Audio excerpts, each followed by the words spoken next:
Olá, você conhece os riscos psicossociais que podem ocorrer no seu trabalho? Se você é gestor, dono de empresa, lidera no mínimo uma pessoa, esse conteúdo é muito importante para você. Assiste até o final que vai valer a pena. Mas antes da gente continuar, deixa o teu like, teu comentário, se inscreve no canal caso ainda não seja inscrito. Assim o YouTube entende que esse conteúdo pode ser levado para mais pessoas. Os riscos psicossociais, eles estão diretamente ligados às condições, à organização e à relação com o trabalho. Eles podem interferir negativamente no bem-estar das pessoas, na produtividade, na saúde mental delas e também na reputação da empresa.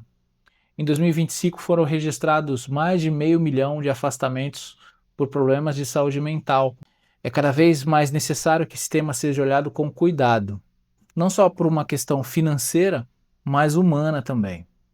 Eu vou trazer aqui 6 riscos psicossociais que você precisa ter no teu radar como gestor e você já pode avaliar se está baixo risco, médio ou grave.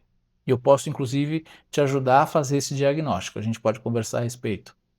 O primeiro risco psicossocial é o excesso de demandas. A carga excessiva de trabalho e desproporcional às capacidades, o acúmulo constante de tarefas e prazos irreais.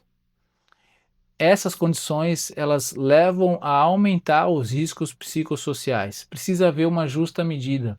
A quantidade de pessoas na equipe, os prazos, o estresse precisa ser administrável.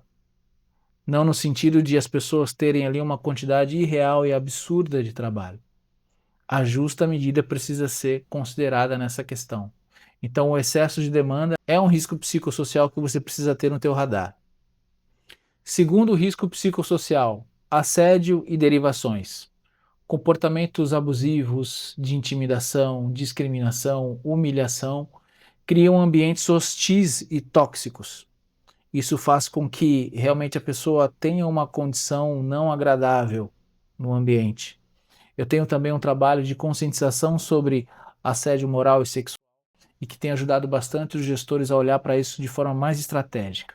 O terceiro risco psicossocial é a baixa autonomia.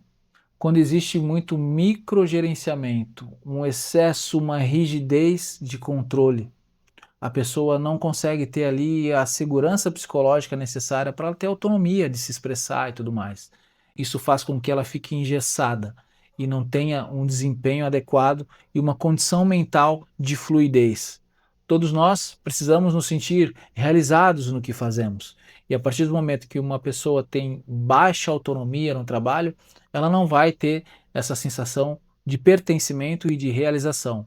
Quarto, pressão constante. Pressão por metas, desempenho, procedimentos, quando não existe descanso. É claro que a gente está falando aqui de situações psicossociais que não levam em consideração apenas a relação com o trabalho. O ser humano não é só o trabalho que ele tem, mas é toda a construção que ele vai tendo no decorrer da vida. A sua condição familiar, social, física também interfere muito nisso. Por isso que você, como gestor, precisa fazer essa gestão da singularidade, entender as condições de trabalho, mas também se conectar com a realidade daquele colaborador e verificar se ele tem condições de atender e de administrar as pressões que ele precisa ter ali no trabalho. A ideia não é tirar a pressão. Todos nós sofremos pressões, todos nós precisamos ter uma força vital que nos permita encarar e ter a resiliência necessária para seguir em frente.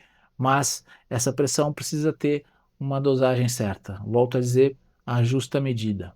A falta de clareza, ambiguidade, quando as coisas estão anuviadas, quando as expectativas não são colocadas na mesa, isso pode gerar frustração, dúvida, medo, tudo isso interfere nesse caminho.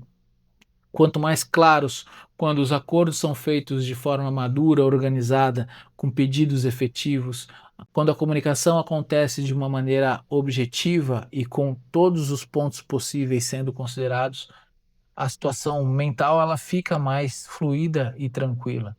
Sexto, falta de suporte. Quando o colaborador não tem ali o suporte do seu chefe e de pessoas que podem auxiliá-lo a ter aí uma condição de execução ainda melhor no seu dia a dia.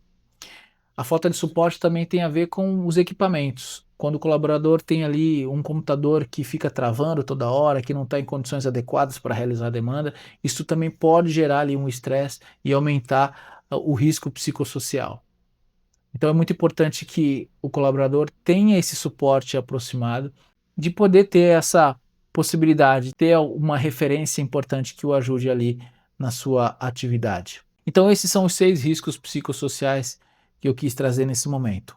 Recapitulando: excesso de demanda, assédio e derivações, baixa autonomia, pressão constante, falta de clareza e falta de suporte. Enquanto você foi me ouvindo aí, você já foi avaliando como que está hoje a tua realidade? É muito importante olhar para isso. É um assunto que não se esgota aqui. Existem muitas estratégias possíveis para trabalhar, para fazer o gerenciamento dos riscos ocupacionais e então criar o programa de gerenciamento de riscos que inclua as questões psicossociais. Eu posso te auxiliar. Me chama que a gente pode conversar bastante sobre esse tema que eu tenho me debruçado e tem sido muito bacana mergulhar nisso. Fez sentido para você? Coloca aqui no comentário qual foi o insight que você teve, qual foi a chave que virou, tendo acesso a esse conteúdo que é tão importante, tão atual e necessário para quem é gestor. Tá legal? Obrigado por ter assistido até aqui e até a próxima.